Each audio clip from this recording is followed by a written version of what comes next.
courbons la tête.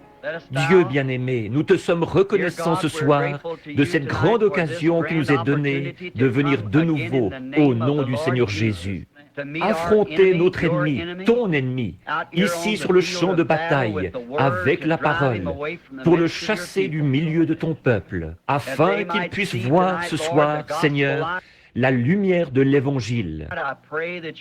Je te prie d'oindre nos yeux de collyre pour qu'ils s'ouvrent à la vérité, que nous repartions d'ici en disant dans notre cœur ne brûlait-il pas au-dedans de nous alors qu'il nous parlait en chemin? Guéris ceux qui sont malades et affligés, encourage ceux qui sont découragés, relève les mains affaiblies qui étaient languissantes. Puissions-nous porter nos regards sur la venue du Seigneur Jésus, que nous croyons toute proche.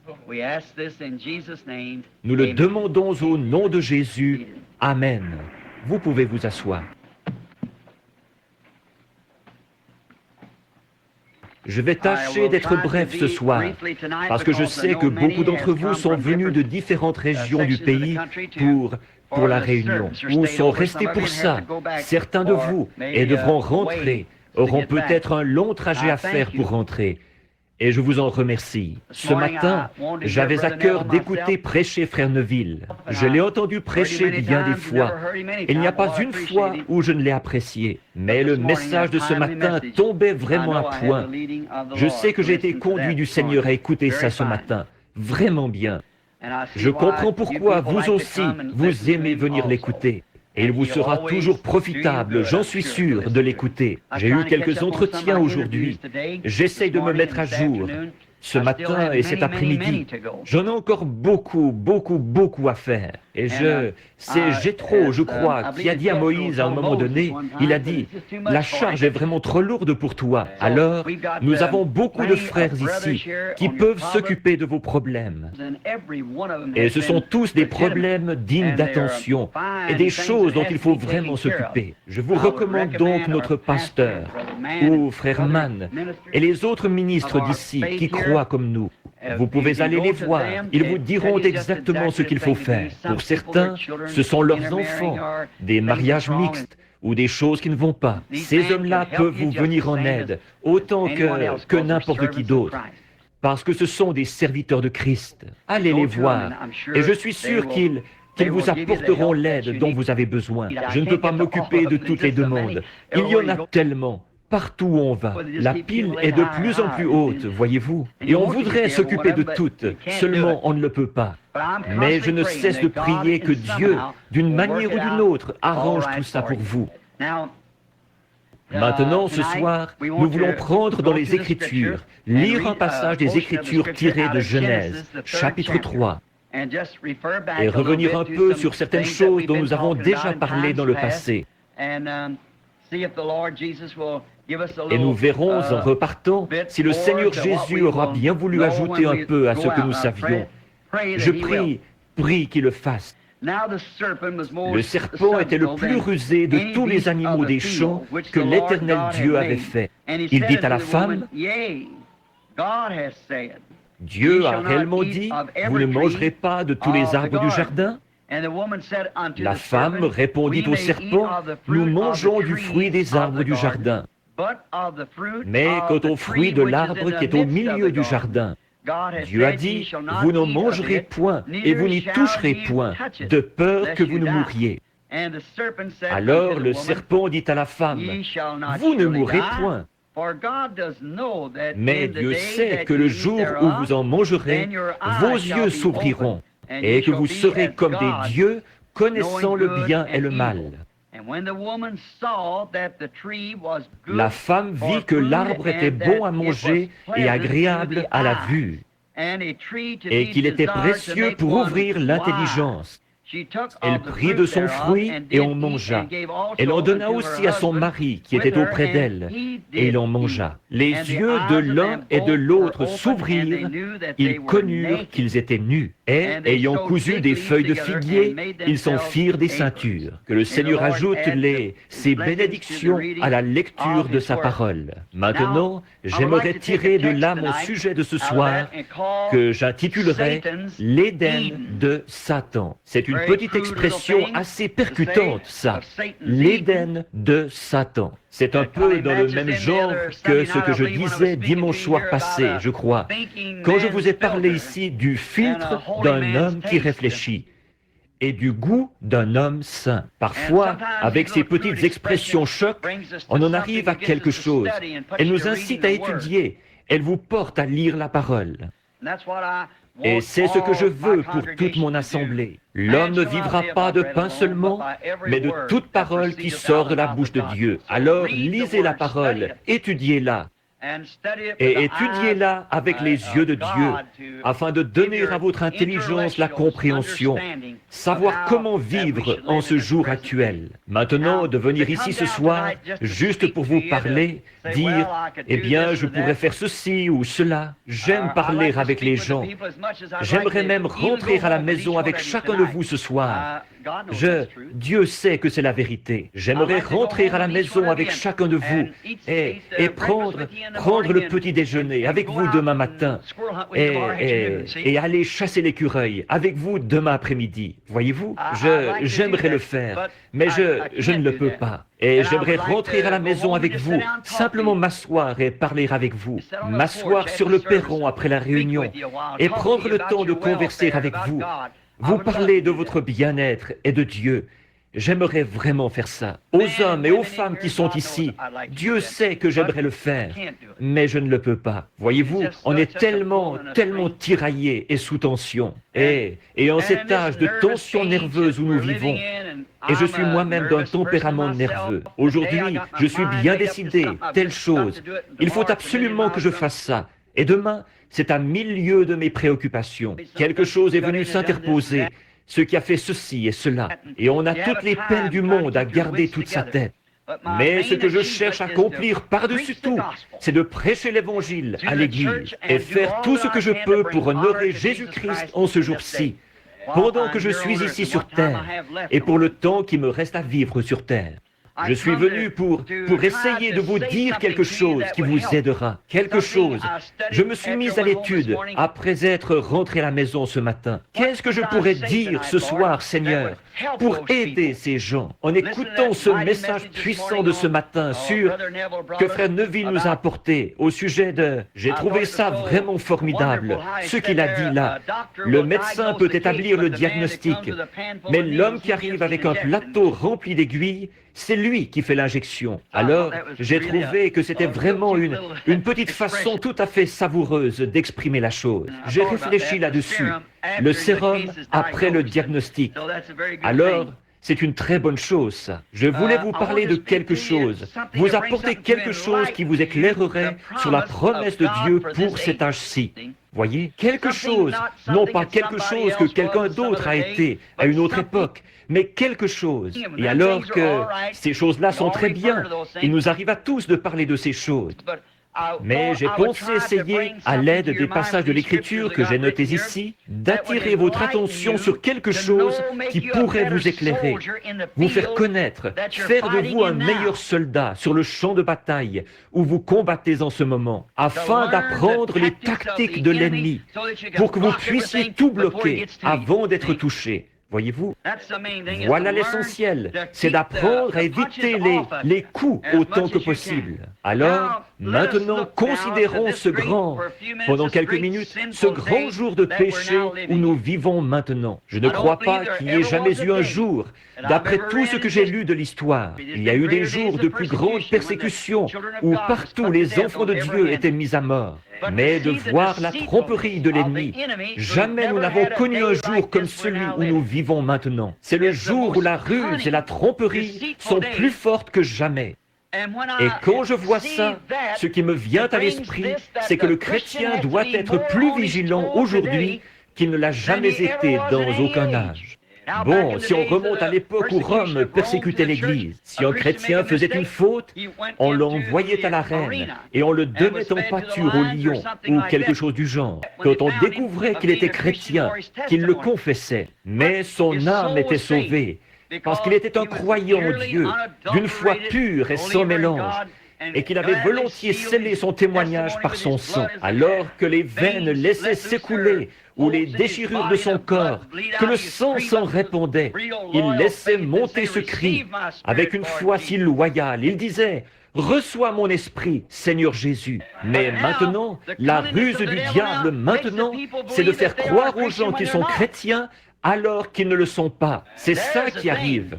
Vous n'avez pas à sceller. C'est un jour de plus grande ruse qu'à l'époque, alors qu'il fallait sceller son témoignage en y laissant sa vie. Le diable a tendu tous ses pièges les plus subtils pour... C'est un trompeur. Et Jésus nous a dit dans Matthieu 24 ce qu'il en serait du jour où nous vivons, le jour le plus trompeur qu'il y ait jamais eu, tellement proche que cela séduirait même les élus de Dieu, s'il lui était possible de les séduire. Maintenant, comparons quelques passages de l'Écriture ou quelques prophéties dont il est fait mention dans la Bible, qui se rapportent à aujourd'hui. Comparons-les avec le jour où nous vivons maintenant. 2 Timothée 3 nous enseigne ceci. Le prophète a dit que de nos jours, il arriverait que les hommes seraient emportés, enflés d'orgueil, aimant le plaisir plus que Dieu. Faites la comparaison là pendant un petit instant. Nous allons juste en parler brièvement, parce que nous n'avons pas le temps de tout voir en détail, comme nous devrions le faire. Mais juste pour faire un peu la lumière là-dessus, pour que vous puissiez voir quand vous rentrerez chez vous et que vous étudierez ça. Emportés, enflés d'orgueil, aimant le plaisir plus que Dieu, déloyaux, calomniateurs, intempérants et ennemis des gens de bien. Or, l'Esprit a dit expressément que ces choses-là se produiraient dans les derniers jours. Ce sont ces jours-ci ceux qu'annonce la prophétie. Maintenant, nous lisons aussi dans Apocalypse 14, ou plutôt Apocalypse 3, 14. L'âge de l'Église de Laodicée, comment l'Église serait dans ce dernier âge. Il est dit qu'elle serait assise en veuve et n'aurait besoin de rien. Elle était riche et s'était enrichie. Et elle ne savait pas qu'elle était pauvre, misérable, malheureuse, aveugle et nue. Elle ne le savait pas. Or, souvenez-vous, il s'adresse à l'Église de cet âge-ci, malheureuse, aveugle, nue, et elle ne le sait pas. C'est ce dernier bout de phrase, cette dernière parole, qui fait que c'est si saisissant. Ils pensent être bien remplis de l'Esprit, être fin prêt. L'âge de l'Église de Laodicée, c'est l'âge de l'Église pentecôtiste, puisque c'est le dernier âge de l'Église. Luther a eu son message, Wesley a eu son message, et les pentecôtistes ont eu leur message. Et il est aussi dit, parce que tu es tiède, que tu n'es ni bouillant ni froid, les émotions extérieures, une conception mentale de l'Évangile. Parce que, il a dit, tu es comme ça, je te vomirai de ma bouche. Autrement dit, cela le rendait malade de voir l'Église dans cet état-là. Et souvenez-vous, ils l'ont vomi, lui. Et il était à l'extérieur de l'Église, cherchant à y rentrer, en ce terrible âge de l'Église de Laodicée. Le Dieu de ce monde d'aujourd'hui, la personne vénérée de ce monde d'aujourd'hui, c'est Satan. Adore Satan sans le savoir. Mais c'est Satan qui se fait passer pour l'Église. Voyez-vous, pour l'Église. Ils adorent Satan en pensant qu'ils adorent Dieu à travers l'Église. Mais c'est la façon dont Satan s'y est pris. Oh, vous dites, mais un instant, nous prêchons la parole. Reportez-vous à mon texte ici de ce soir. C'est Satan qui, le premier, a prêché la parole à Ève. Dieu a dit, voyez-vous, c'est de donner une interprétation fausse de la partie de l'Écriture qui s'applique au jour actuel. Il vous dira que tout ce que Jésus a fait, c'était parfait. Il vous dira que tout ce que Moïse a fait, c'était parfait. Mais quand on en vient aux promesses qu'ils ont données pour ce jour-ci, alors là, ça s'appliquait à un autre âge. Tout ce qu'il a à faire, c'est ça, voyez-vous, c'est d'amener les gens à le croire de cette façon-là. C'est tout. En effet, vous ne pouvez pas en retrancher une seule parole, ni y ajouter une seule parole. Mais c'est ce qu'il fait. Les gens, sans savoir, adorent Satan en pensant adorer Dieu. Nous avons été prévenus de ça par prophétie dans 2 Thessaloniciens. Lisons-le donc. C'est 2 Thessaloniciens, chapitre 2. Prenons-le donc un instant, si je peux le trouver tout de suite. J'aimerais le lire. Je crois que c'est bien 2 Thessaloniciens. J'ai le passage de l'Écriture ici. Dans 2, pour ce qui concerne l'avènement du Seigneur Jésus et la réunion avec lui, nous vous prions, frères. Bon, voyez-vous, l'avènement du Seigneur et la réunion avec lui. Donc Dieu réunira son peuple avec lui dans les derniers jours. La réunion des gens avec le Seigneur, pas avec l'Église, avec le Seigneur. La réunion avec lui, de ne pas vous laisser facilement ébranler dans votre bon sens et troubler, soit par quelque inspiration, soit quelques paroles ou par quelques lettres qu'on dirait venir de nous, comme le jour du Seigneur était déjà là. Que personne ne vous séduise d'aucune manière, car il faut que l'apostasie soit arrivée auparavant et qu'on ait vu paraître l'homme du péché. L'homme du péché. Regardez bien ce qu'il est là. L'homme du péché, le fils de la perdition. Ça, c'était Judas, voyez-vous, l'adversaire qui s'élève au-dessus de tout ce qu'on appelle Dieu ou de ce qu'on adore, jusqu'à s'asseoir dans le temple de Dieu, se proclamant lui-même Dieu. Cette tromperie de l'Église d'aujourd'hui, voyez-vous, le fils de la perdition, le diable, le fils de la perdition, le diable. Donc, les gens adorent Satan en ce jour-ci en pensant qu'ils adorent Dieu, mais ils l'adorent à travers un credo, des dénominations faites de main d'homme et des credos qui ont fini par entraîner les gens dans la plus grande tromperie que le monde ait jamais connue. Peu importe combien la parole de Dieu, promise pour ce jour-ci, est prêchée et confirmée, ils refusent quand même d'y croire. Ils refusent d'y croire. Pourquoi donc? Nous nous demandons pourquoi. Pourquoi est-ce? Pourquoi refuse-t-il d'y croire? Dieu avait dit qu'il ferait une certaine chose, et il l'a fait. Et même là, ils s'en détournent et la rejettent, tout comme Ève. Elle savait que ce que Dieu avait dit, Dieu le ferait, mais elle s'en est détournée pour écouter ce qu'il avait à dire. Souvenez-vous-en, dans les autres âges, ça a toujours été la même chose. Dans chaque âge, ça a toujours été. Satan cherche à pervertir cette parole en la présentant aux gens de façon à ce qu'ils voient un autre âge. Regardez, quand Jésus est venu, voyez-vous, Satan était installé dans ce groupe de docteurs juifs, de rabbins et de sacrificateurs. Il essayait de leur dire qu'il fallait observer la loi de Moïse, alors que la parole elle-même déclarait que ce jour-là, le Fils de l'homme allait être révélé. Voyez-vous, qu'il allait se révéler. Alors, leurs efforts tendaient vers ça, pourvu qu'ils gardent les gens religieux et assujettis à la loi de Moïse. Vous voyez ce qu'il a fait? Il essayait de leur dire, cette partie de la parole est tout à fait exacte, mais ce n'est pas cet homme, ce n'est pas la bonne personne. Vous voyez comme il est trompeur?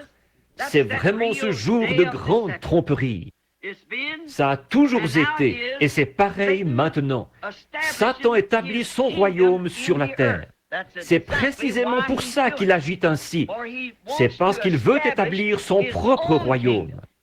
Tel un homme d'affaires qui n'est pas chrétien, il va prendre tous les moyens possibles pour vous faire voir une chose de travers. S'il poursuit un but et qu'il a avantage à vous faire agir ainsi, à vous faire voir la chose comme ça, il vous présentera tout ce qu'il peut et vous empêchera de voir la vérité là-dessus, parce qu'il ne pense qu'à lui-même. Peu lui importe combien il peut mentir, tricher et quoi encore. Il a un avantage à en retirer. Et c'est pour ça que Satan a agi ainsi. Et pour arriver à ses fins, il s'est servi du ministère, comme Dieu l'avait promis. Or, c'est par une séduction religieuse qu'il a commencé en Éden. Et depuis, il a toujours continué comme ça. Non pas en formant un groupe de communistes. Les communistes n'ont rien à voir là-dedans. C'est l'Église qu'il faut surveiller. Voyez-vous, ce ne sont pas les communistes qui séduiraient même les élus. C'est l'Église qui séduirait même les élus. Voyez-vous, ce ne sont pas les communistes. Nous savons qu'ils renient Dieu et qu'ils sont antichristes, bien sûr, en principe. Mais l'antichrist, ce n'est pas eux. L'antichrist est religieux, très religieux. Il peut citer l'Écriture et nous la présenter d'une façon tellement claire.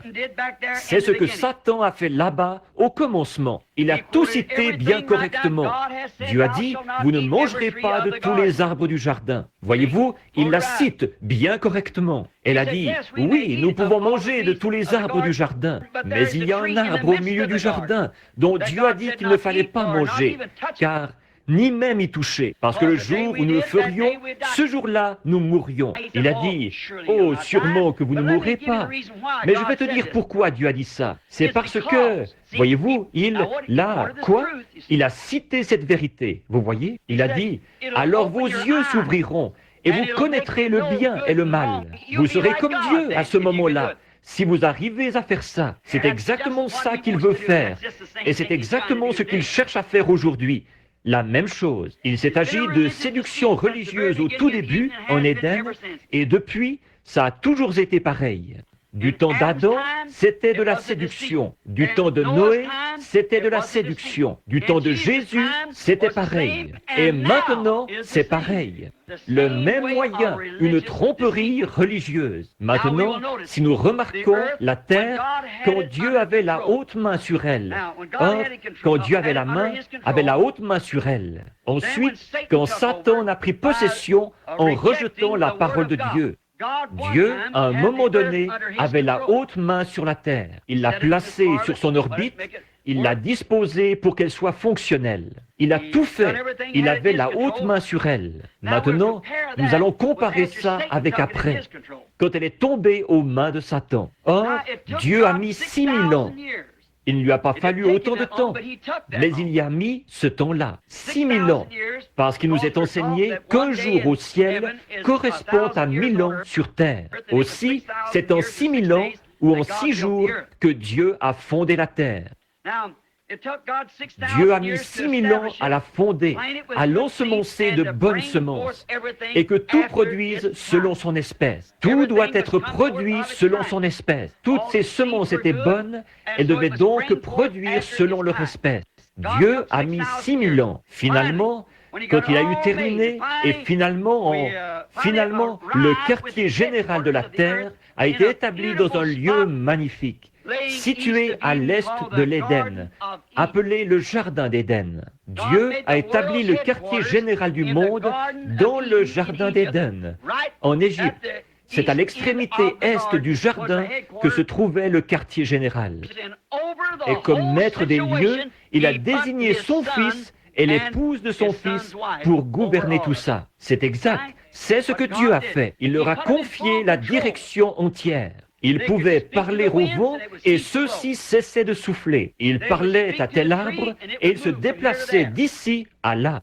Le lion et le loup paissaient ensemble et l'agneau se couchait avec eux. Le mal n'existait pas. C'était la paix parfaite, l'harmonie parfaite.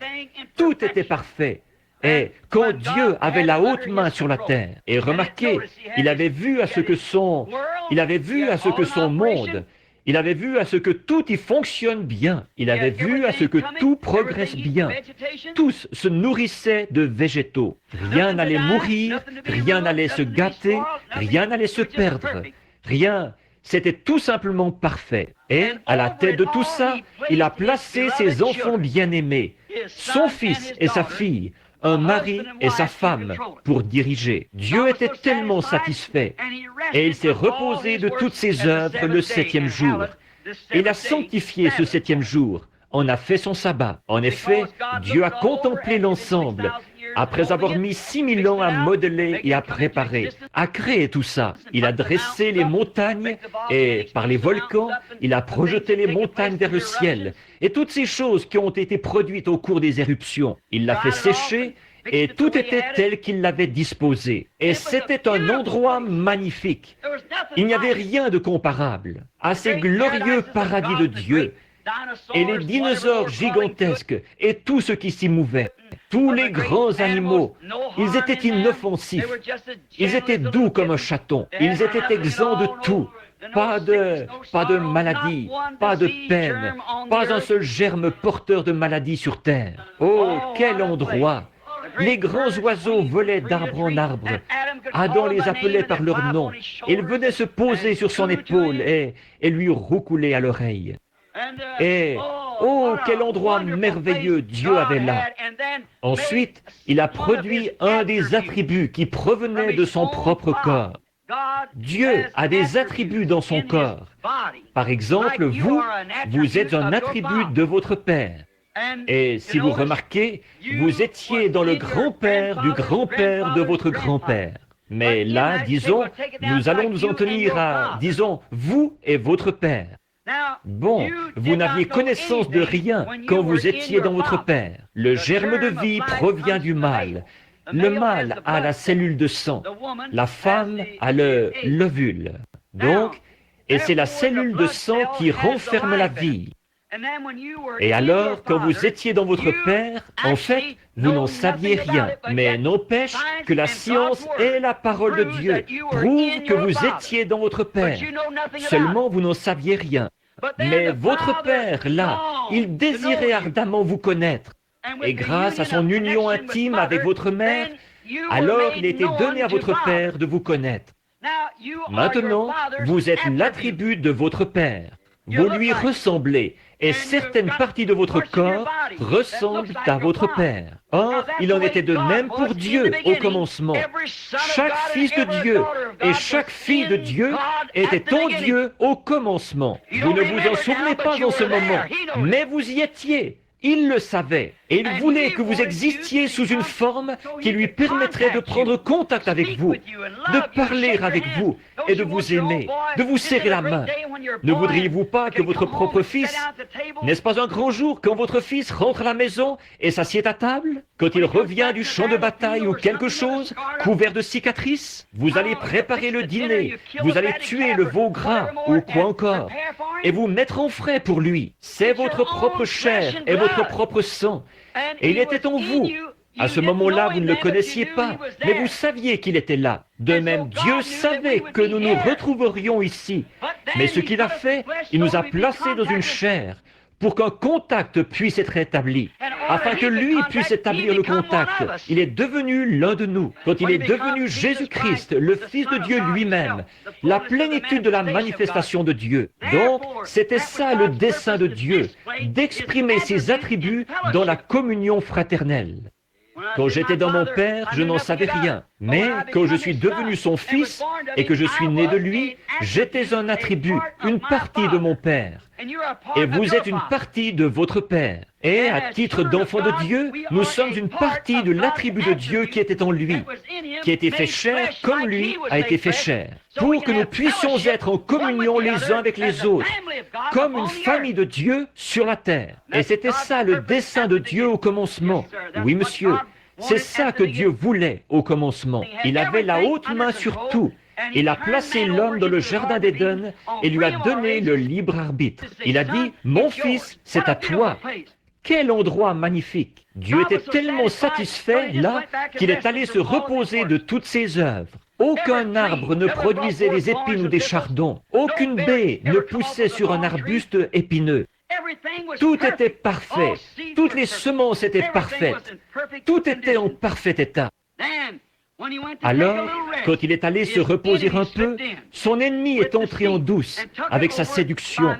Et il a pris le contrôle en donnant à ses enfants une interprétation fausse de son programme. Alors qu'il avait fait confiance à son enfant, comme vous faites confiance à votre fille quand elle sort le soir avec un homme, que vous faites confiance à votre fils quand il doit sortir avec un garçon qui boit ou un garçon qui fume.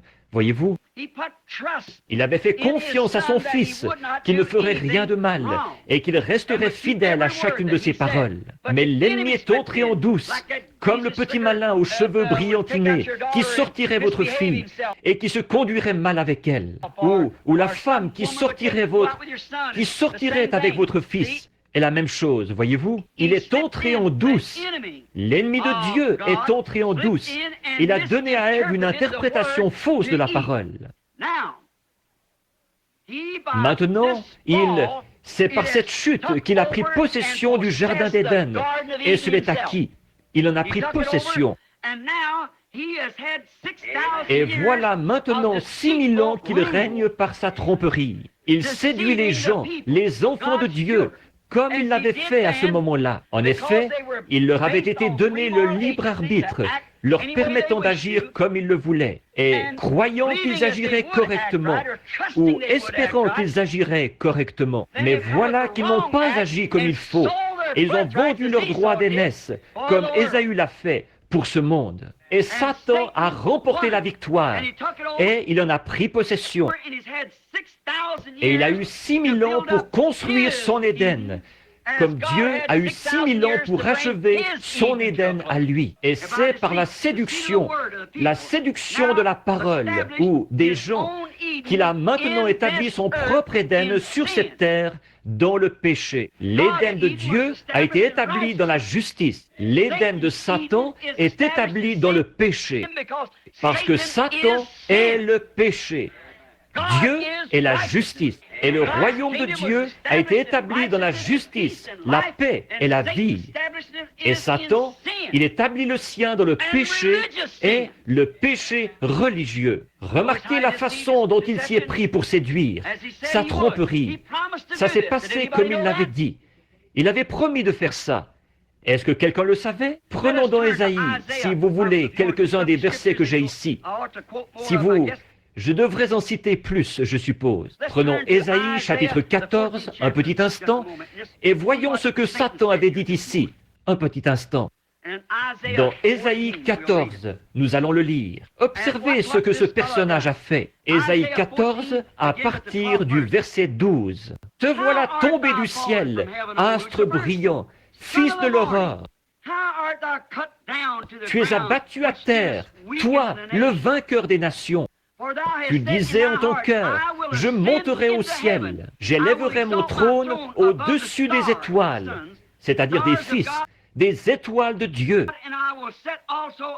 Et je m'assiérai sur la montagne de l'assemblée, l'extrémité du septentrion.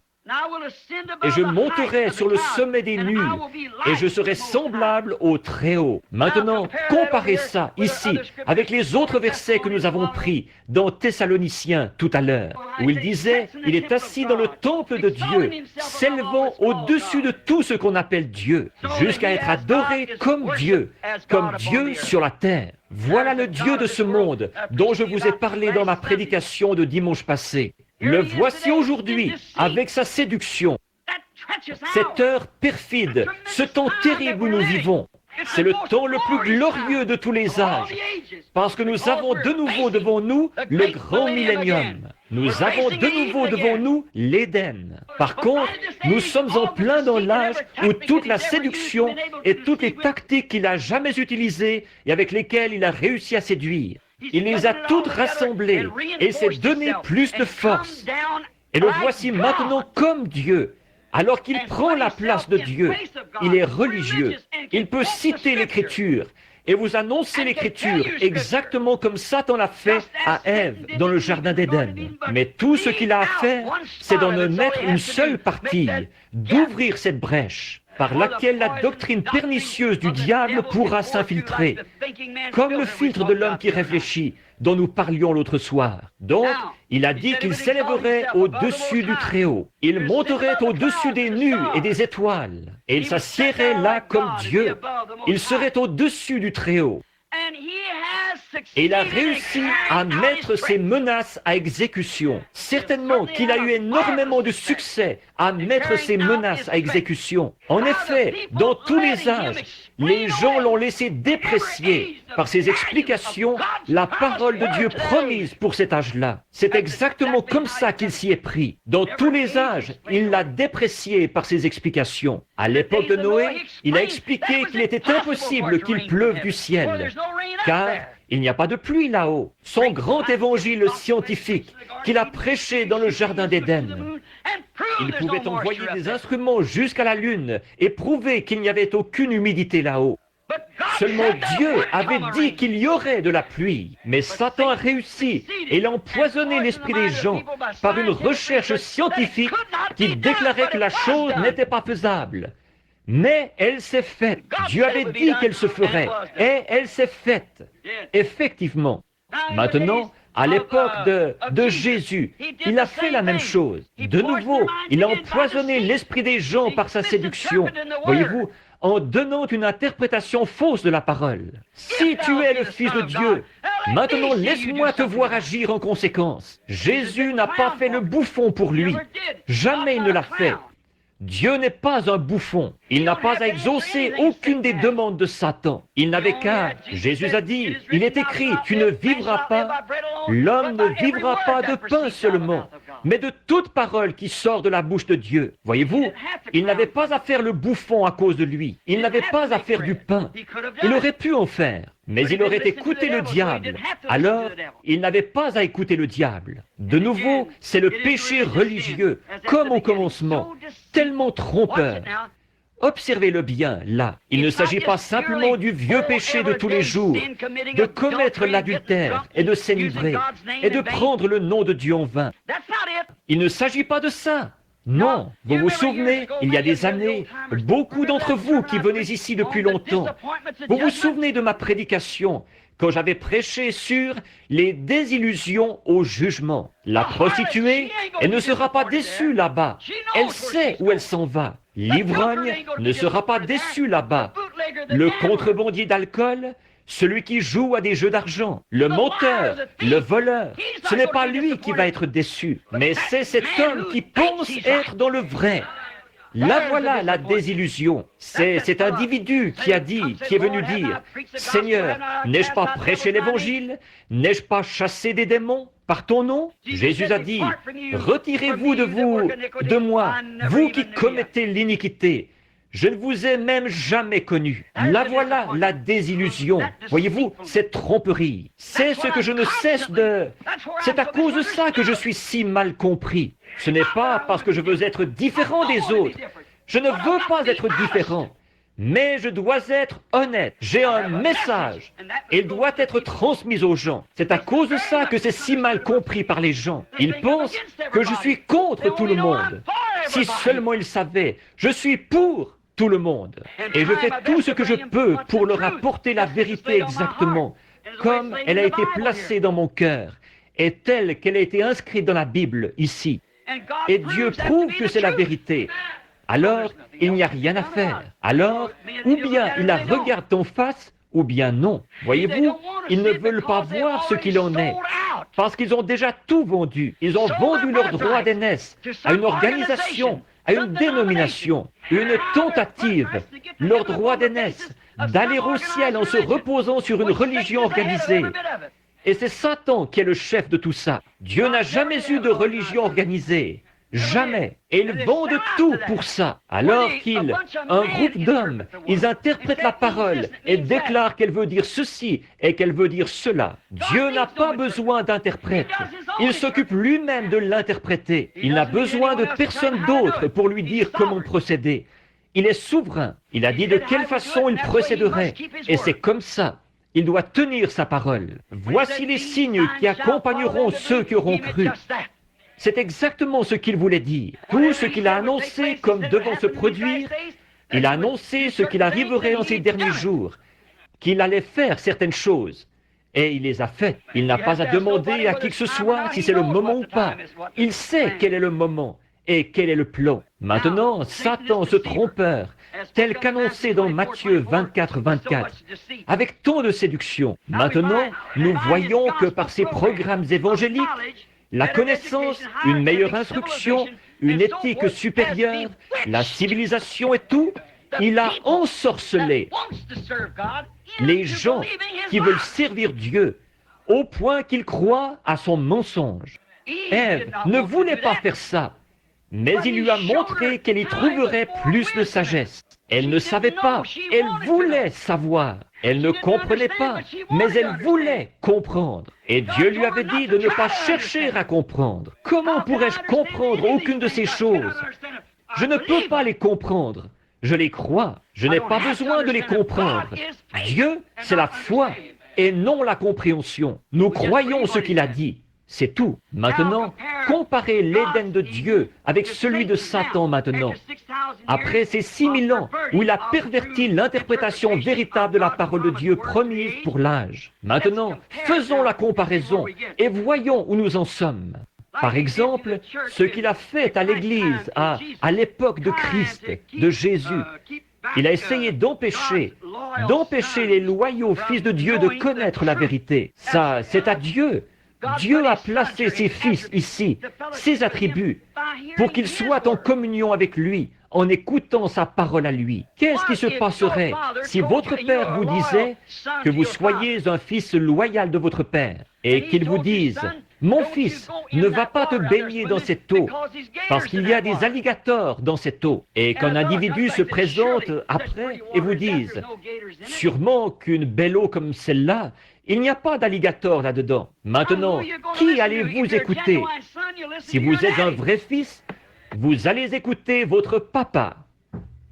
Et pour un vrai fils ou une vraie fille de Dieu, c'est la parole de Dieu qui passe avant tout. Peu importe ce que n'importe qui d'autre peut en dire. Pour eux, c'est la parole de Dieu qui passe avant tout.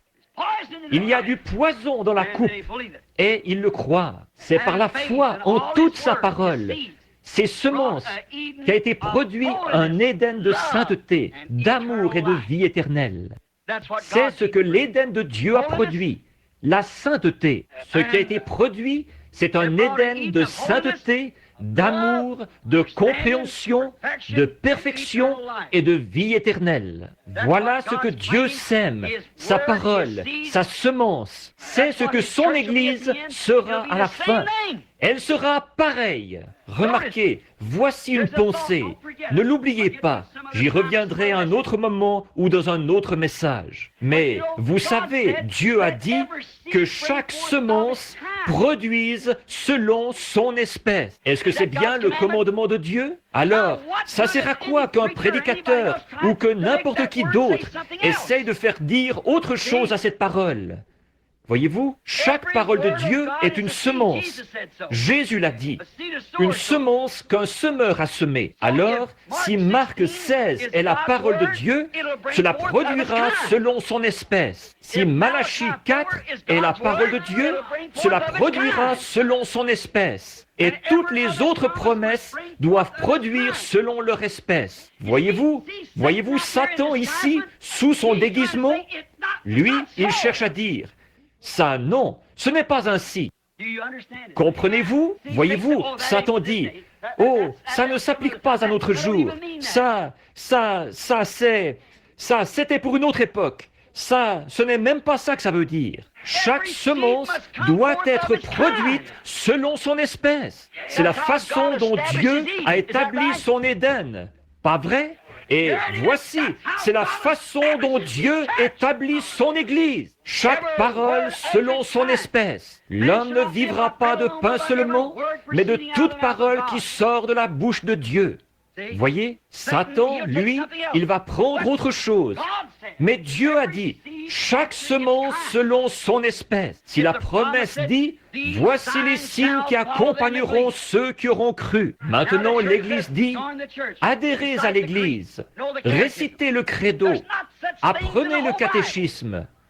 Ces choses-là ne se trouvent nulle part dans la Bible. Mais Jésus a dit, voici les signes qui accompagneront ceux qui auront cru. En mon nom, ils chasseront les démons. Ils parleront de nouvelles langues. S'ils saisissent des serpents ou boivent quelque poison mortel, cela ne leur fera aucun mal. S'ils imposent les mains aux malades, ceux-ci seront guéris. Quel est l'homme qui oserait nier cela? Voyez, chaque semence produira selon son espèce. Si vous êtes une semence de Dieu, un attribut, un fils de Dieu, alors la parole de Dieu est semée en vous. Voyez? Et alors, quand vous entendez la parole de Dieu, mes brebis entendent ma voix. Elles ne suivront pas un étranger. Vous saisissez? Alors chaque semence est produite selon sa propre espèce. Or, nous voyons que, comme chaque semence produisait selon son espèce, il n'y avait pas de mort dans cet Éden. Il n'y aura pas de mort dans le nouvel Éden. Voyez-vous? Il n'y avait rien d'autre que la sainteté, la pureté et la vie éternelle. Maintenant, l'incrédulité dans toute la parole de Dieu, c'est ce qui a produit la semence d'impiété dans l'Éden de Satan. Nous arrivons maintenant au point où Satan va occuper son trône comme antichrist dans un Éden de cette terre. Un Éden de péché, de religion pervertie. Il n'a pas commencé en disant « Je suis Satan, je suis l'ange magnifique ». Pas comme ça, mais en pervertissant la parole de Dieu. Et c'est comme ça qu'il a bâti son royaume dans chaque âge. Et maintenant, dans cet âge de grande tromperie, il est prêt à occuper son trône grâce à son peuple.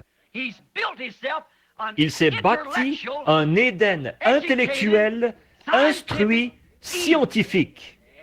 Exact. Des prédicateurs scientifiques, une église scientifique, une théologie scientifique.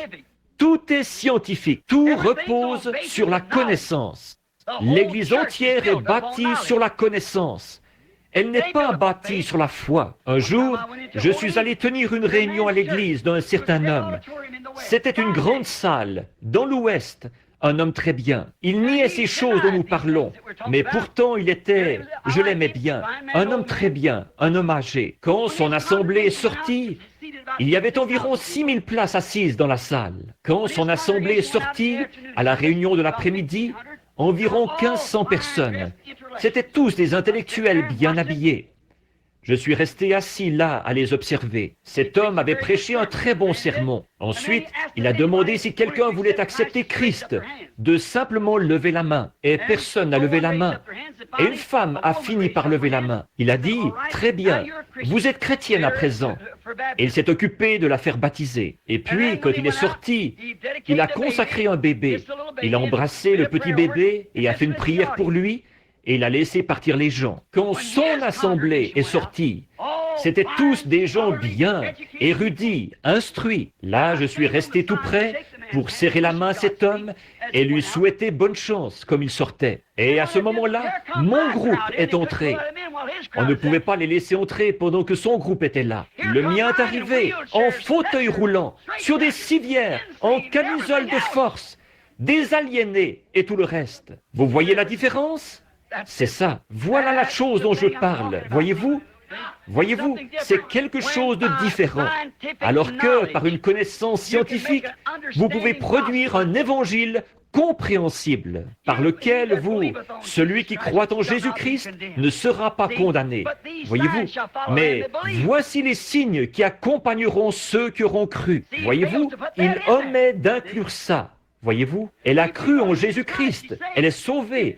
Si ces signes accompagnent la croyante, et celui qui entend ma parole, pas juste de déchiffrer les mots, pas de l'entendre avec ses oreilles, mais de la comprendre. N'importe qui peut l'entendre. Une prostituée peut l'entendre et rester une prostituée. Voyez-vous? Un ivrogne peut l'entendre. Un menteur peut l'entendre et rester quand même un menteur. Mais celui qui comprend ma parole et qui croit à celui qui m'a envoyé a la vie éternelle. Et voilà, voyez-vous, et personne ne peut faire ça à moins que Dieu l'ait prédestiné. Jésus a dit, « Nul ne peut venir à moi si mon Père ne l'attire. Et tous ceux que le Père m'a donnés viendront à moi. » Amen. Tout repose dans la souveraineté et la préscience de Dieu. Il vit seul et il n'y a personne qui lui dit quoi faire. Alors, par l'incrédulité de ne pas accepter toute la parole de Dieu, c'est ce qui a produit une semence d'incrédulité, d'impiété, de péché, de haine et de mort éternelle dans cet âge de l'Église rempli de péché intellectuel. Maintenant, avez-vous saisi? En ce jour-ci, alors que le monde entier est religieux, le saviez-vous? Le monde entier est religieux. Et en cet âge religieux, des grandes églises à tous les coins de rue. Tout ça aboutit à l'adoration de Satan. C'est ici, en plein dans la Bible. C'est exact. Et ces séminaires de théologie intellectuelle, ils ont produit une personne intellectuelle qui a reçu une formation pour savoir comment parler, quoi faire, comment produire des émotions, et tout, comme de la psychologie, pendant 3 ou 4 ans, pour savoir traiter avec la pensée d'un homme. Voyez-vous, l'Esprit de Dieu n'est pas quelque chose qu'on reçoit par une formation scolaire. C'est quelque chose qu'on reçoit par prédestination, de la main du Dieu Tout-Puissant. Vous ne pouvez pas recevoir vos expériences par une formation scolaire ou par un apprentissage. C'est par la prédestination, de la main de Dieu et par la préscience de Dieu que vous les recevez. C'est exact. Donc, c'est ce qui a produit ce grand Éden dans lequel ils vivent actuellement. L'Éden d'un monde ecclésiastique. Les églises s'unissent toutes maintenant dans le grand conseil œcuménique.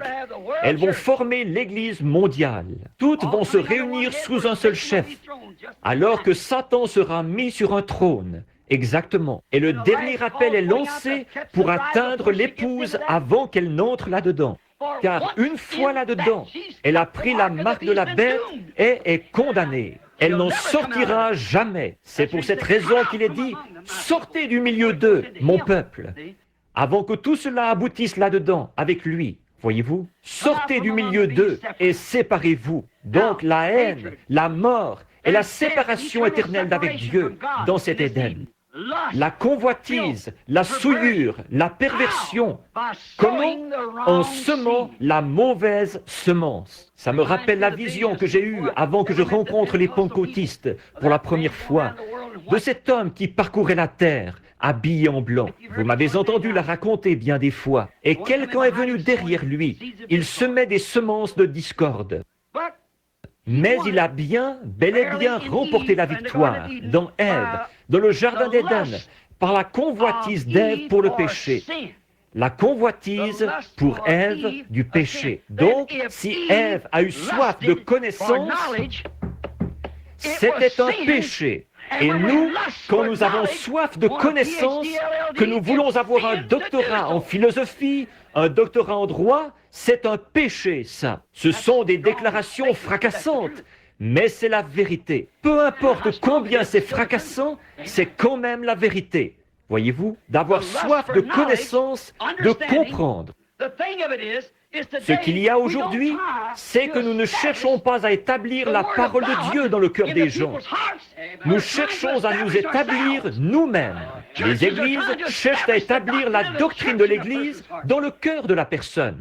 Nous avons reçu l'ordre d'établir la parole de Dieu. Paul a dit, « Je ne suis pas allé chez vous avec les discours persuasifs de l'homme, afin que votre foi soit fondée sur la connaissance de l'homme. Mais je suis allé chez vous avec la puissance, avec des manifestations du Saint-Esprit, afin que votre foi soit fondée sur Dieu. » Voilà.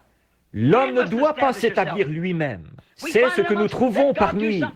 Que Dieu fasse quelque chose pour une personne et l'envoie, et vous allez voir tous les autres chercher à imiter ça. Voyez-vous, ils cherchent à s'établir eux-mêmes. Chacun, moi, j'ai fait ceci, moi, ma dénomination, moi, ceci. Ils s'établissent eux-mêmes. Quel est le sujet de notre prédication? Nous-mêmes ou le royaume de Dieu?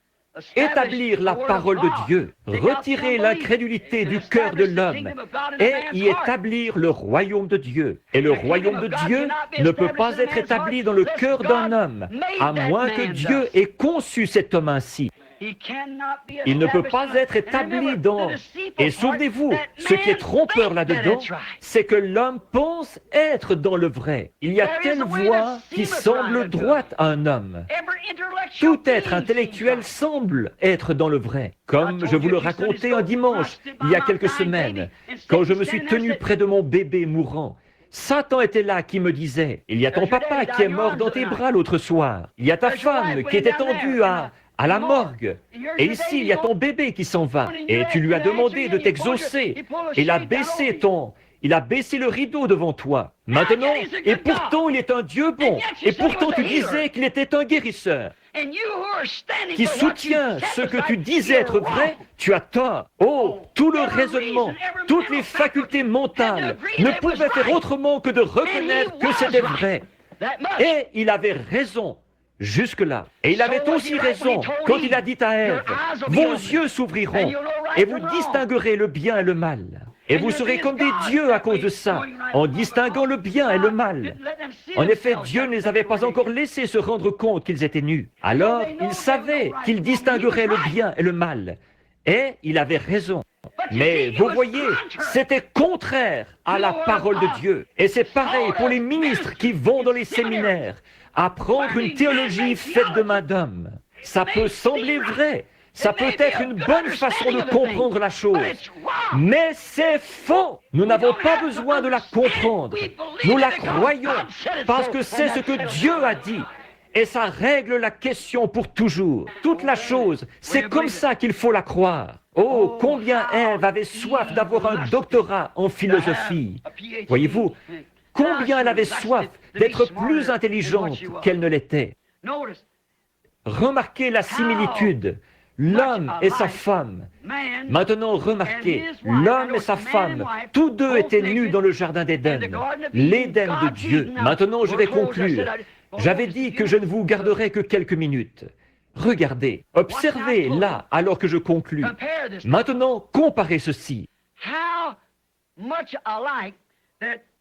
La similitude, l'homme et sa femme qui étaient tous deux dans l'Éden de Dieu, complètement nus, et ils ne le savaient pas. C'est que, pourquoi ne le savaient-ils pas?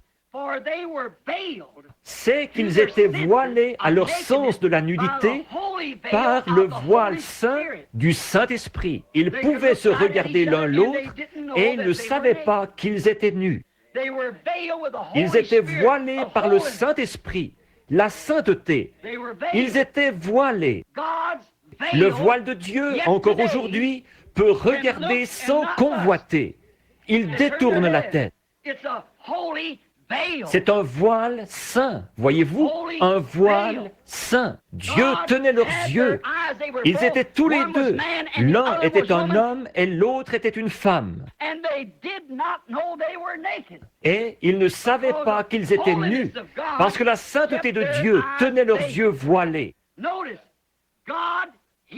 Remarquez, Dieu les tenait à l'abri de la conscience du péché par le voile saint. J'aurais aimé qu'on ait le temps d'insister là-dessus quelques instants. Regardez bien là, parce que lui, l'adorateur, étant une fois purifié, hébreu, l'adorateur étant une fois purifié, n'a plus aucune conscience du péché. Le péché, c'est du passé pour lui. J'ai entendu Frère Neville qui disait ce matin, peut-être que quelqu'un lui avait demandé pourquoi je ne prêchais pas sur le Saint-Esprit, pourquoi je ne faisais pas ceci.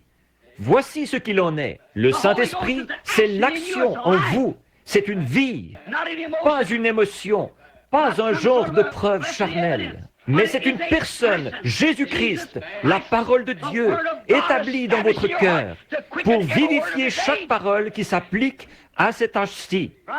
Exact. Observez le Saint-Esprit en action, pas tellement en démonstration, mais en action, ce qu'il produit, conformément à la parole. Maintenant, remarquez, par le Saint-Esprit, la sainte parole de Dieu, un homme et une femme étaient nus et ils ne le savaient pas. Comme c'est beau, la vie de la parole, la semence, la parole.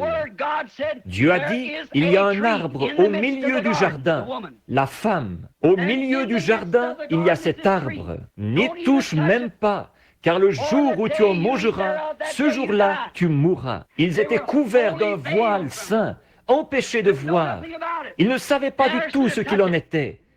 Ils n'auraient jamais osé y toucher. Ils étaient couverts d'un voile saint. Ils étaient en sécurité dans le pavillon de Dieu. Ils étaient vivants. Il n'y avait pas de mort autour d'eux. Alléluia! Ils avaient un amour parfait l'un pour l'autre, une vie parfaite pour toujours. Ils avaient un amour parfait, une compréhension parfaite de l'amour de Dieu. Ils avaient la parole de Dieu et ils la gardaient. Ils étaient vivants et en sécurité dans l'Éden de Dieu. Il n'y avait pas de mort du tout autour d'eux. Ensuite, Satan a amené Ève à écouter son évangile de théologie, l'évangile de la connaissance, d'études plus poussées, d'une éthique supérieure, d'une meilleure civilisation, d'une instruction supérieure et tout. Alors, quand il l'a fait s'arrêter pour l'écouter un instant, écouter ses raisonnements, et nous avons reçu l'ordre de renverser ces choses, quand il a réussi à lui faire écouter ça, bon, regarde bien, l'Église est ci et ça. Elle est établie depuis tellement longtemps. Nous sommes l'une des plus anciennes églises du pays. Le maire de la ville la fréquente. Peu importe ce que c'est, voyez-vous, si c'est contre la parole de Dieu, soyez contre. C'est votre ennemi. Tout ce qui est contre la parole est votre ennemi. Tout ce qui est pour la parole est votre frère. Il est une partie de vous. Remarquez, elle a ôté le voile saint pour voir ce qu'il en était réellement du sexe. Faites la comparaison, ce que produirait la convoitise. Elle a ôté le voile de sur ses yeux, cette chose sainte avec laquelle Dieu avait couvert ses yeux. Elle voulait avoir de la connaissance, savoir ce qu'il en était. Alors, elle a ôté le voile pour voir ce qu'il en était. Elle a écouté le diable et remarqué dans quelle position elle s'est retrouvée à cause de ça. Ils ont fait la même chose dans tous les âges qui ont suivi, en acceptant toujours le côté intellectuel. Et maintenant, un royaume de Satan a été bâti, la connaissance, sa semence qu'il avait semée. Et c'est ainsi que le monde est devenu un Éden de mort. Maintenant, remarquez, maintenant considérez Apocalypse 3, l'âge de l'église de Laodicée. Pensez-y. Maintenant, remarquez. Elle, Ève, est la reine de Satan. Voyez-vous, Satan, le serpent, est allé vers Ève avant qu'Adam aille vers elle. Voyez, c'est exact. Alors, il l'a séduite. Voyez-vous, donc Satan, le serpent, a été le mari d'Ève avant qu'Adam l'ait jamais connue. Voyez-vous, il l'a séduite. La Bible dit, et c'est là qu'elle a su qu'elle était nue. Voyez, maintenant considérez l'âge de l'église de Laodicée. Elle, Ève, est assise, la reine de Satan. Elle est riche en biens de ce monde, aveugle, nue de nouveau, et elle ne le sait pas, exactement comme dans l'Éden de Dieu. Mais maintenant, ce n'est pas parce que le voile saint couvre son visage, mais plutôt le voile de la convoitise. Voilà qu'elle a ôté le voile saint de Dieu, elle s'est couverte d'un voile de connaissance pour convoiter. Et maintenant, elle a un voile de convoitise qui la rend aveugle, inconsciente que c'est un péché. Elle est nue dans la rue et elle ne le sait pas. C'est une prostituée dans la rue. Les femmes en short, aux yeux de Dieu, ce sont des prostituées et elles ne le savent pas. Remarquez, considérez les femmes de chez nous. Bon, si vous voulez connaître l'état de l'Église, observez la conduite des femmes. Elles représentent toujours l'Église, dans l'Éden de Satan, du péché et de l'incrédulité, une perversion religieuse, un royaume perverti. Au lieu d'opter pour la parole de Dieu, ils ont opté pour le savoir intellectuel de l'homme. Au lieu d'opter pour l'Église, ils ont opté pour l'organisation. Et ils sont en train de tout soumettre à un seul chef suprême. Maintenant, remarquez, perverti de son état d'innocence. Maintenant, ne manquez pas ceci. L'Église, avec ce voile de la convoitise sur elle, remarquez où ça l'a menée. Ça l'a pervertie. Elle est passée de l'innocence à la connaissance. Voyez, avec le voile saint, elle était innocente. Avec le voile de la convoitise, elle est connaisseuse. Elle sait que c'est agréable. Elle sait ce que ça procure. Voyez-vous, c'est un fruit, un arbre précieux qui ouvre l'intelligence. Voyez, elle s'est pervertie en passant de l'innocence à la connaissance, de la sainteté à la souillure et à la convoitise, et de la vie à la mort. Ce royaume doit mourir. Ce royaume va mourir. Le Dieu du ciel l'exterminera de la face de la terre. Remarquez, dans cette perversion, voilà que l'homme est devenu femme et que la femme est devenue homme. Et ils ne le savent pas. Un produit très représentatif de l'Éden de Satan. Si vous regardez dans la rue aujourd'hui, nos gens modernes, remarquez, c'est Ève que Satan a utilisée pour faire pécher Adam par le pouvoir de sa convoitise. Maintenant, c'est pareil. Elle fait la même chose aujourd'hui. Remarquez, les cheveux coupés, le visage fardé, des vêtements sexy. Voyez-vous? Elle fait ça sans savoir que chacune de ces choses est contraire à la parole de Dieu. De se couper les cheveux fait d'elle une femme déshonorante, une prostituée. De porter des shorts la fait tomber en disgrâce. De mettre des robes sexy fait d'elle une prostituée. Et elle ne le sait pas. Ce n'est pas à cause de la sainteté de Dieu, c'est à cause de la convoitise de Satan. Elle pousse son Adam à la convoiter. Elle a ôté les vêtements dont Dieu l'avait vêtu, là-bas dans l'Éden, pour son voyage dans ce désert d'ici. Elle les a ôtés, elle s'est dévêtue, alors que Dieu l'avait couverte de peau. Elle s'est mise à les enlever petit à petit. Et la voilà revenue comme elle était au commencement. Maintenant, elle a amené son Adam à porter ses dessous. Un homme qui porterait une espèce de petit short efféminé et qui sortirait avec ça, je ne pense pas qu'il y ait grand-chose d'un homme en lui. C'est le plus grand efféminé que j'ai jamais rencontré. Voyez-vous, elle a amené son Adam perverti à agir comme elle. Voyez-vous, à porter ses dessous à elle. Elle a vu ce qu'elle pouvait accomplir là-bas, en enlevant tous ses vêtements, sauf ses dessous. C'est le short, bien sûr. C'est ça, le dessous féminin. Et là, c'est son Adam qui le porte maintenant.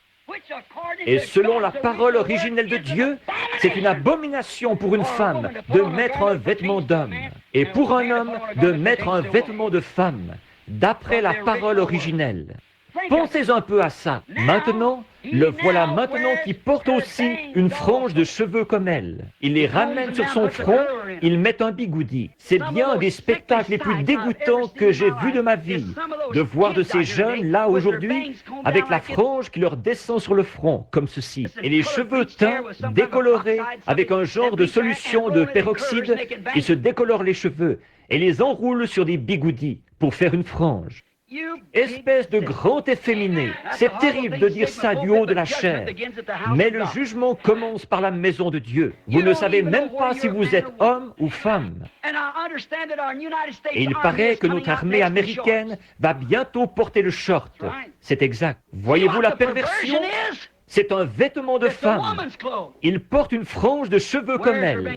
L'autre jour, j'étais dans un Howard Johnson, pas celui d'ici, mais un sur la route qui mène à l'extérieur de la ville. Je suis resté assis là complètement stupéfait. Voilà un jeune gars qui arrive avec la bouche ouverte. Il avait les cheveux foncés ici et il les avait ramenés de ce côté-ci. Et il avait mis un bigoudi pour les friser à la hauteur de ses yeux. Il regardait en l'air avec ça sur les yeux. Il se promenait comme ça. A-t-on jamais vu une perversion pareille? Voyez-vous, lui, il ne le croirait pas. Peut-être qu'il pourrait prouver qu'il est de sexe masculin. Mais il a un esprit féminin. Il ne sait pas à quel côté de la maison il appartient. C'est exact. Quelle perversion! C'est ce que Satan fait. Il pervertit les nations, il pervertit l'Église, il pervertit les gens. C'est un trompeur, un pervertisseur de la vérité originelle. Dieu a fait l'homme, homme. Il a fait la femme, femme. Il les a vêtus différemment. Et ce qu'il voulait, c'est qu'ils restent comme ça et qu'ils agissent comme ça. L'une est féminine, l'autre est masculin. Il a séparé Adam dans le jardin d'Éden. C'est ce qu'il a fait. Il a séparé Ève de lui. Maintenant, il porte une frange comme elle. Elle se coupe les cheveux comme lui. Et lui, il essaie d'imiter sa coiffure à elle. Voyez, elle porte ses vêtements de dessus et lui, il porte ses sous-vêtements. Or, ça a l'air sacrilège, mais je ne le dis pas dans cette intention. C'est la vérité absolue de l'Évangile. Si vous ne le savez pas, alors il y a quelque chose qui ne va pas chez vous. Ou bien vous êtes aveugle, ou bien vous n'êtes jamais sorti dans la rue. Elle pense, et lui aussi le pense, qu'il n'y a pas de mal à ça. Ils s'entendent là-dessus. Les femmes disent, « Eh bien, il fait tellement chaud. Les vieux Indiens Apaches là-bas, ils vous feraient rougir de honte. » Plus il fait chaud, plus ils mettent de vêtements pour se protéger du soleil. Ça les fait transpirer. Et comme ça, ils ont un système de climatisation pendant qu'ils marchent. Voyez, ils restent en plein soleil. Vous ne pourriez pas le supporter du tout. Vous seriez couvert de cloques, vous brûleriez. Mais vous voyez, c'est ce qu'ils appellent une instruction supérieure. C'est ce que la science moderne a produit. Oh là là, la voilà nue, dans la Odyssée, et elle ne le sait pas. Elle était nue dans l'Éden. Voyez-vous la similitude entre les deux royaumes? L'un est celui du péché et de la mort, l'autre c'est la vie et la justice. Là-bas, elle était couverte d'un voile saint. Ils étaient tous deux nus, ils ne le savaient pas. Ils n'en savaient rien, parce qu'ils étaient voilés par l'Esprit de Dieu. Et ici, ils sont voilés par la convoitise. Et ils se regardent l'un l'autre pour... Voyez-vous, Adam pouvait regarder Ève, et il ne savait pas qu'elle était nue. Mais maintenant, avec ce voile de convoitise, elles ne se rend pas compte qu'elle est nue. Mais elle le fait sous l'empire de ce voile de convoitise, pour que les hommes la regardent. Ça ne peut pas être dans un autre but que celui-là. Vous ne le croyez pas, mais c'est quand même ce que vous faites. Et les hommes regardent. Et en constatant l'étendue de votre pouvoir d'attraction, il s'est mis à porter lui-même certains de vos vêtements. Oh, quelle perversion! Quel âge! Quel temps que celui où nous... Comme il est trompeur! Oh, toutes ces choses! Et ils ne le savent pas. Il y a un esprit complètement perverti dans l'homme. L'homme est voilé par la convoitise de Satan et la femme aussi. C'est un esprit satanique d'une grande société. Voyez-vous, ils ne le savent pas, mais ils sont une organisation. Les femmes qui portent des shorts font partie d'une organisation. Les hommes qui s'habillent comme ça font partie d'une organisation. Je vais vous en donner le sigle. BSS, Big Sister Society. Alors, c'est de ça qu'ils font partie. Ils vont là, une société de grands efféminés, avec un genre de petits pantalons, une espèce de gros spécimen tout déformé, l'air malpropre.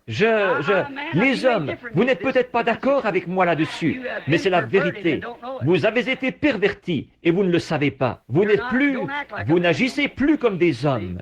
Voyez-vous, ils deviennent tellement mous. Et leurs fils, on dirait que ça ne vaudra plus rien. Les hommes et les femmes aussi, ils sont une société. Il y a là une organisation. Comment ça? Jean, le voisin d'à côté, il a porté des shorts. Alors pourquoi pas moi? Louiselle voulait que j'en porte, parce que Jean, le voisin d'à côté, en a porté. Eh bien, si Suzy Jeanne peut en porter, Marthe Jeanne peut en porter aussi, ou Suzy Lou, ou quel que soit son nom, voyez-vous. Voyez-vous, c'est une société, c'est une organisation. Vous en faites partie spirituellement, et vous ne le savez pas. Et si c'est bien ça, et nous le voyons, c'est bien ça, alors vous êtes donc aveuglés. Vous êtes aveuglés devant ces dénominations auxquelles Satan vous a fait adhérer par ses ruses. C'est une perversion de la parole originelle de Dieu, et de son royaume, et de son plan pour ses enfants. C'est Satan qui a entortillé les hommes et les femmes, les entraînant dans ces choses, et ils ne le savent pas. Un perverti, ce n'est plus un fils de Dieu. Une frange qui lui descend sur le visage, en short, il se promène comme ça dans la rue. Un fils de Dieu? Un diacre à l'église? Un pasteur à la chaire? Non, ce n'est pas un fils de Dieu. Il n'est jamais passé dans le filtre de la pensée de Dieu. Il ne porterait pas ses vêtements de femme. Certainement pas. Et elle ne porterait pas des vêtements d'homme non plus. Voyez-vous, ce n'est pas un fils de Dieu. C'est un fils de Satan et une fille de Satan. Pénible à dire. Satan a réussi à pervertir et à prendre possession de ce monde, à en faire son royaume. Les hommes ont été placés ici avec le libre arbitre, leur permettant de choisir eux-mêmes le genre de vie qu'ils voulaient mener. C'est comme ça qu'on peut voir ce qu'il y a dans votre cœur. Voyez, votre voix, savez-vous une chose? Vos actions parlent tellement fort qu'elles étouffent votre voix. Si je vais voir un homme et qu'il dise « Oh, nous sommes tous chrétiens, nous sommes membres de l'Église », et des photos de stripteaseuses accrochées partout dans son bureau, il aurait beau me dire n'importe quoi, je saurais à quoi m'en tenir. Vous aussi, une femme qui se dit chrétienne alors qu'elle a les cheveux courts? Non, non, vous savez bien que non, voyez-vous. Oui, monsieur, elle se dit chrétienne alors qu'elle se maquille, qu'elle se farde, qu'elle porte des shorts. Elle se dit chrétienne? Vous savez bien que non. La parole de Dieu vous enseigne que ça ne peut pas être le cas. La parole dit qu'elle ne peut pas être chrétienne et faire ça. Elle est même déshonorante et tout. Est-ce que Dieu mettrait quelque chose de déshonorant dans son royaume? Non, monsieur, pas du tout. Non, monsieur. Elle manifeste elle-même le désir qu'il y a en elle. Vous ne pouvez pas faire manger une colombe avec une buse. Pas du tout. La colombe n'a pas de bile. Elle ne peut pas manger de la vieille charogne. Si elle en prenait une bouchée, ça la tuerait. Et elle le sait. Mais une buse peut manger presque tout ce qu'elle veut. Voyez, de la bile, elle en a amplement. Vous voyez, on constate que c'est pareil pour le monde d'aujourd'hui. Même chose. Ils sont nus, aveugles et ils ne le savent pas. Satan y est parvenu en se servant de la convoitise de la femme qui désirait la connaissance, le sexe. Et elle a fait ce choix de son propre gré. Maintenant, remarquez, cette Ève qui a entraîné Adam dans le mal. Et c'est la femme qui a enlevé ses vêtements avant que son Adam enlève les siens. Voyez, c'est la femme, toujours. Ça a toujours été. C'est encore pareil. C'est l'Église qui détourne l'homme du droit chemin. C'est l'Église, voyez-vous, qui détourne l'homme qui veut être un fils de Dieu. C'est la femme, l'Église, pas la Bible, Dieu. Car la Bible, c'est l'homme. Oh oui, la parole a été faite chair. Et il était un homme. Voyez, la Bible, c'est l'homme. L'Église, c'est la femme. Voyez, ce n'est pas l'Église, la Bible, qui détourne l'homme du droit chemin. C'est l'Église qui le détourne du droit chemin. C'est à cause de l'Église qu'il s'est retrouvé nu, pas à cause de la Bible. Voyez, absolument pas. La Bible lui dit qu'il est nu. Oui, monsieur. Maintenant, remarquez comment, par le sexe, le désir sexuel, elle avait soif de connaissance, de savoir ce qu'il en était de ceci, et comment, si ce fruit était bon ou pas. Et c'est ce qu'elle a fait. Mais un jour, Dieu en reprendra possession par un homme. Il a été livré par une femme, mais il a été racheté par un homme. L'homme, Jésus-Christ, qui est la parole. Et alors, qu'est-ce qu'il y aura? Remarquez en terminant, il n'y a pas longtemps ici, j'ai fait cette déclaration. Il me reste encore 4 ou 5 pages là, mais de passages de l'Écriture et tout, auxquels je voulais me référer. Mais écoutez, terminons en disant ceci. Souvenez-vous, ici, il n'y a pas longtemps, je vous ai apporté un enseignement sur les 7 trompettes, la fête des trompettes et tout. Et j'ai dit, il y a une fête du 8e jour. Alors, le 7e jour, ce serait le dernier. Ce serait le millénium. Mais il y a une fête du 8e jour. Et si c'était le 8e jour, et qu'il n'y a que 7 jours, on se retrouverait de nouveau au premier jour. On reviendrait au premier jour. Alors, une fois le millénium terminé, alors il y aura de nouveau un Éden qui sera établi. Le grand royaume de Dieu aura été regagné. En effet, Jésus a lutté jusqu'au bout contre Satan dans le jardin de Gethsémanée. Et il a regagné l'Éden. C'est ce qu'il est parti préparer dans le ciel pour revenir ensuite, là-haut dans le ciel. Il a dit que votre cœur ne se trouble point. Quand il était ici sur terre, il a dit, vous les Juifs, vous avez cru en Dieu. Bon, je sais que j'ai mauvaise réputation, il a dit. Et il me traite de ceci, cela et autre chose. Mais vous avez cru en Dieu. Et comme vous avez cru en Dieu, croyez aussi en moi. Il était Dieu manifesté. Voyez, croyez aussi dans la maison de mon Père, il y a plusieurs, ou dans le plan de mon Père, dans les projets de mon Père, il y a plusieurs palais. Je vais aller préparer une place.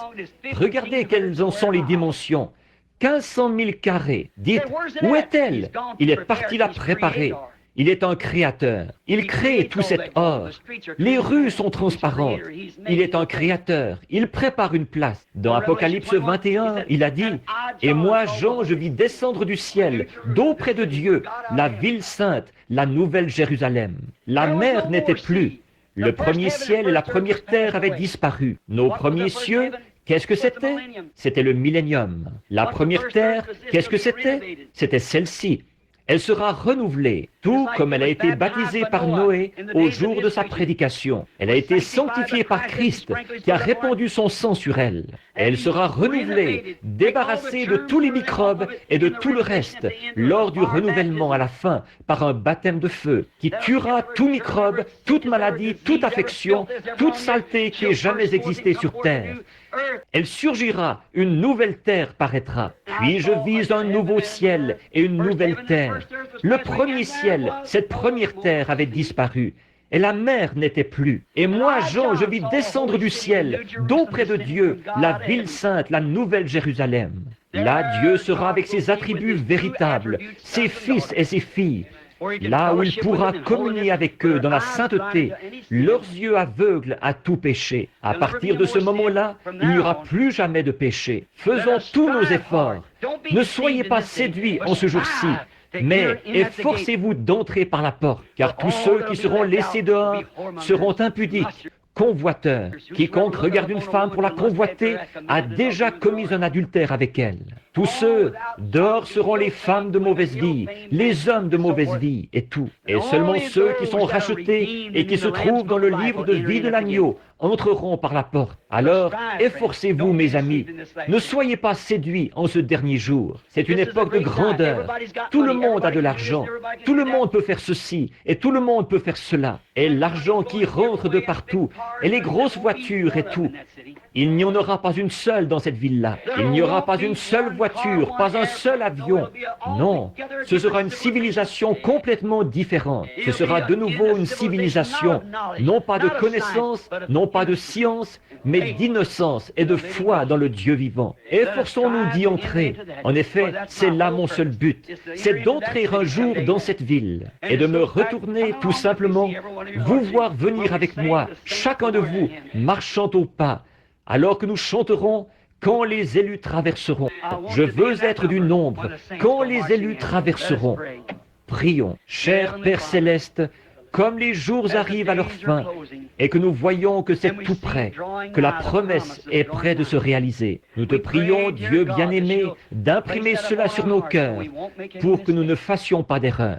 Dieu bien-aimé, garde notre conscience pure. Garde nos cœurs voilés, Seigneur, nos yeux voilés aux choses du monde et aux choses vaines du monde, à la vaine gloire que l'on tire à devenir un grand personnage. Peu importe combien grands ils sont, tous les rois, les monarques, les potentats et tout le reste devront périr. Et ils ne ressusciteront pas à la première résurrection. En effet, il est écrit, « Heureux et saint celui qui a part à la première résurrection. » La seconde mort n'a point de pouvoir sur lui. Ô Dieu, la seconde mort, la mort spirituelle, n'a point de pouvoir. Il est racheté. Ô Dieu, de penser qu'à une certaine heure, quelqu'un ira rendre visite à quelqu'un d'autre, et il sera enlevé. De deux dans un lit, j'en prendrai un, et j'en laisserai un. De deux dans un champ, j'en prendrai un et j'en laisserai un. Ô Dieu, aide-nous à être purs devant toi, Seigneur. Quoi que les hommes puissent penser de nous, quoi que les autres puissent dire. Seigneur, que nos conversations soient saintes, qu'elles soient assaisonnées de la parole de Dieu, des paroles tellement à propos, Seigneur, qu'aucune fraude ne puisse être trouvée en nous, alors que nous plaidons face à nos propres erreurs, que le sang de Jésus-Christ se tienne entre nous et Dieu, qu'il abaisse le regard sur nous à travers le sang de Jésus, non pas à cause de notre propre justice, ni de qui nous sommes, de ce que nous avons fait, mais uniquement à cause de ses mérites à lui. Ô Dieu, accorde-le, que pas un seul de ceux qui ont été assis ici ce soir et qui ont entendu le message, que pas un seul d'entre eux ne soit perdu, du plus petit enfant à la personne la plus âgée.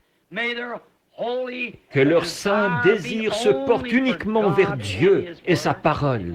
Nous ne savons pas à quelle heure il pourrait paraître, ou à quelle heure il pourrait nous appeler à rendre des comptes là-haut au jugement. Nous ne savons pas à quelle heure il pourrait, pour ainsi dire, retirer notre carte du fichier, dire « c'est l'heure de rentrer à la maison, tu dois partir ». Ô Dieu, aide-nous à rester purs. Accorde-le, Seigneur. Puissions-nous vivre jusqu'à la venue du Seigneur, si c'est possible.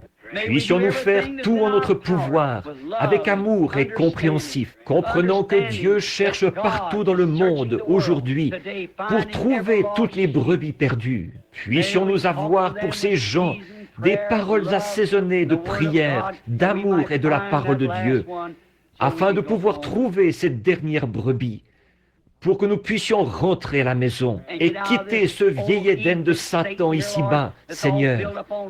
Celui-ci est bâti entièrement sur la convoitise et les belles femmes, comme le monde les appelle, avec la publicité qu'ils font là. Nous faisons de la publicité. Venez, nous avons besoin de jeunes hommes avec de la confiture sur le visage et de jolies filles en short, en plein sur nos ondes de radio et de télévision, et de la souillure de toutes sortes, et du barbouillage et Hollywood, toutes sortes de robes sexy, sales, dégoûtantes pour les femmes, et les hommes qui se font pervertir, qui adoptent l'habillement de la femme, et qui se coupent les cheveux comme les femmes, et les femmes comme les hommes. Ô Dieu, quelle heure terrible que celle où nous vivons. Ô viens Seigneur Jésus, viens, viens Seigneur, purifie-nous par le sang, éloigne de nous toute souillure et toute fraude, que nous vivions Seigneur, que nous vivions sous le sang, constamment devant toi. C'est le désir de notre cœur et notre prière sincère. Dieu bien-aimé, posé sur cette est où c'est la chair ce soir, où l'évangile a été apporté. Seigneur, des mouchoirs et des petits paquets destinés à ceux qui sont malades et affligés ont été posés ici. Que la prière de la foi, Seigneur, jaillisse de notre cœur maintenant devant toi. Aussi, Seigneur, s'il y a quelque impureté en nous, Seigneur, prends, emmène-nous au jugement maintenant. Nous implorons ta miséricorde. Montre-nous où nous agissons mal, Seigneur, pour que nous puissions demander que le sang soit appliqué pour nous purifier. Guéris ces gens qui sont malades et rétablis-les, Père, où que ce soit, où qu'ils aillent. Qu'il en soit ainsi, Père. Donne-nous de te servir avec détermination, toi et toi seul. Accorde-le, Seigneur. Accorde un voyage en toute sécurité à ces chers gens qui rentreront chez eux. Merci d'avoir guéri les gens. Le petit garçon de sœur Shepherd et de frère Shepherd qui s'est blessé à bicyclette. Je prie qu'il n'y ait aucune suite fâcheuse. Le petit garçon qui roulait à bicyclette, je prie que tout aille bien pour lui. Nous te remercions pour la guérison de ces autres personnes que nous t'avons demandé. Et nous savons que ce que nous demandons, nous le recevons, parce que nous avons confiance en celui qui a fait la promesse. Donne-nous ta grâce, Seigneur, et pardonne-nous nos péchés. Nous le demandons au nom de Jésus-Christ. Amen. L'aimez-vous? Le croyez-vous? En avez-vous par-dessus la tête du royaume de Satan? Croyez-vous que ce sera bientôt le millénium? Son millénium à lui? Le sien? Son Éden à lui? Croyez-vous qu'il est en train de prendre forme aujourd'hui? Regardez, tout repose sur le côté intellectuel. Il faut que tout soit prouvé par la science avant que les gens y croient. Et vous ne pouvez pas prouver Dieu par la science. Vous devez l'accepter par la foi, car il faut que celui qui s'approche de Dieu croie que Dieu existe et qu'il est le rémunérateur de ceux qui le cherchent. Ô Dieu, je ne veux rien connaître d'autre que le sang de Jésus-Christ, qui me purifie du péché. Je ne connais rien sinon Jésus-Christ. Comme Paul l'a dit autrefois, je le dis moi aussi ce soir. Je ne connais rien parmi vous sinon Jésus-Christ, et Jésus-Christ crucifié. C'est tout ce que j'ai à vous dire. C'est que cette Bible, je crois de tout mon cœur, si je connais bien mon cœur, que c'est la parole de Dieu, parfaite et sans mélange. C'est d'elle que je vis. C'est sur elle que je me fonde. Si j'avais 10 000 vies, je voudrais consacrer chaque instant à cette parole, car c'est la parole de Jésus-Christ. Ils auront beau chercher à en démontrer la fausseté, la science aura beau chercher à dire qu'on ne peut pas s'y fier, et tout, pour moi, c'est la seule chose au monde à laquelle je peux me fier. C'est cette parole. Il est à moi, je l'aime. Pas vous. S'il y a un péché dans votre cœur, s'il y a une faute dans votre cœur, si vous avez quoi que ce soit, priez maintenant et demandez à Dieu de vous pardonner. Priez pour moi, je prierai pour vous. Que Dieu vous bénisse. C'est ma prière.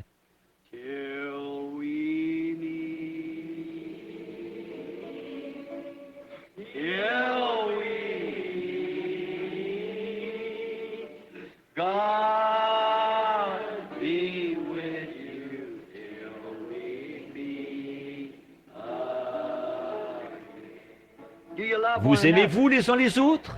Jean a dit, petits enfants, aimez-vous les uns les autres.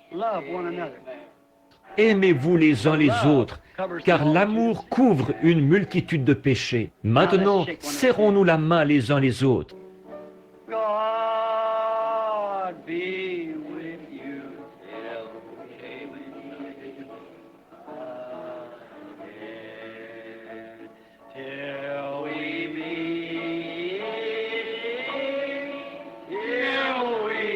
Maintenant, soyez bons les uns vers les autres. Soyez bons vers tout le monde.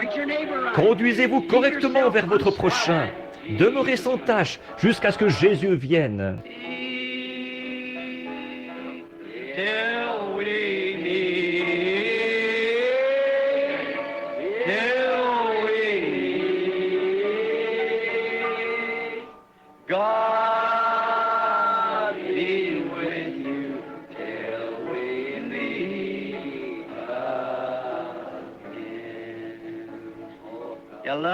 L'aimez-vous? C'est ma prière. Priez pour moi. Je prierai pour vous. Je dois maintenant rentrer à Tucson. Et je prie Dieu de vous bénir tous. De là, j'irai au Canada et je reviendrai au Colorado. Continuellement d'un endroit à l'autre, voyez-vous, jusqu'à ce que Frère Tony est là-bas. Et une chose extraordinaire est arrivée. Tout près du Vatican même, à Rome, ils réclament un réveil, une série de réunions, que je me rende là-bas pour tenir un réveil, à Rome. À Rome. Il en arrive justement. Les gens sont tous d'accord. Il y a un grand stade là-bas, des milliers de places assises. Ils veulent que j'y aille pour un réveil. Ils veulent voir la gloire du Seigneur dans le ministère. Je ne sais pas, je dois prier à ce sujet, voir ce que le Seigneur me dira. Oh là là, souvenez-vous, prions tous ensemble. We're watching for the coming of our blessed Savior. Lo and behold, the fig leaves now becoming green. The gospel of His kingdom has gone to every nation. And we're near the end, can be seen. Is that right? Then gladly away we'll herald the message of His blessed appearing. Soon He's coming in glory to tell to one and all. Then awake ye saints of the Lord while slumber when the end is nearing. Let's get ready for that final call. Elle reviendra de l'ouest et reprendra sa chevauchée un de ces jours. Souvenez-vous-en, assurément, c'est exact. En attendant, Take the name of Jesus with you, child of sorrow and of woe. It will joy and comfort give you. Take it everywhere you go. Precious name.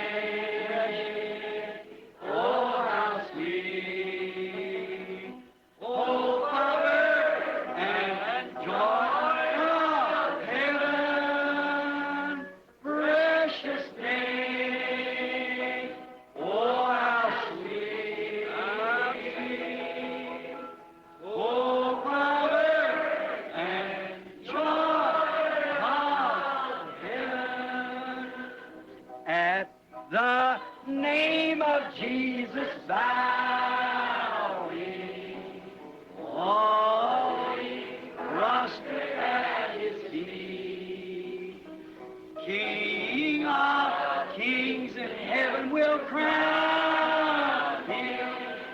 Oh, when our journey is complete,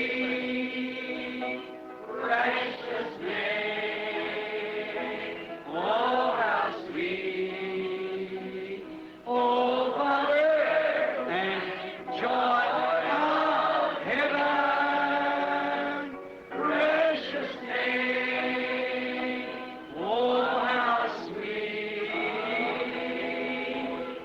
oh, power and joy of heaven. Maintenant, le dernier couplet, chantons-le avec nos cœurs inclinés, maintenant. Revêt-toi du nom de Jésus comme d'un puissant bouclier. Et quand les tentations surviennent, ces choses du royaume de Satan, voyez-vous, murmure simplement ce saint nom en priant. C'est tout. Ensuite, éloignez-vous. Ça marche. Je l'ai essayé. Maintenant, croyez-le simplement, parce que ça va marcher. Murmurez simplement son saint nom en priant. The name of Jesus with you as a shield from every snare. When temptations round you, yeah, what do you Vous faites alors? Just breathe in holy name. The veil will come over your face and precious name, oh how sweet, oh on earth and joy of heaven, precious name, oh how sweet, oh Father and joy of heaven. Maintenant, courbons la tête pendant que je demande à frère Biller, au fond, de venir sur l'estrade.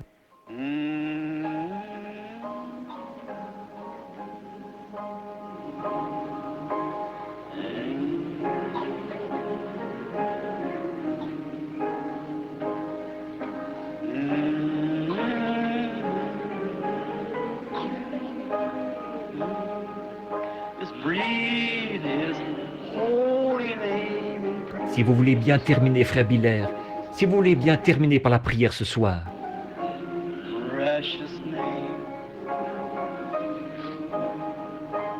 hope of earth and joy of heaven. Precious name, oh how sweet, hope of earth and joy of heaven. maintenant, alors que nos têtes sont inclinées et que nos cœurs sont inclinés, frère Biller, l'un de nos associés ici, frère Estel Biller, un frère chrétien très bien, un homme loyal. Je vais lui demander de bien vouloir terminer la réunion ce soir par la prière. Que Dieu vous bénisse, frère Biller.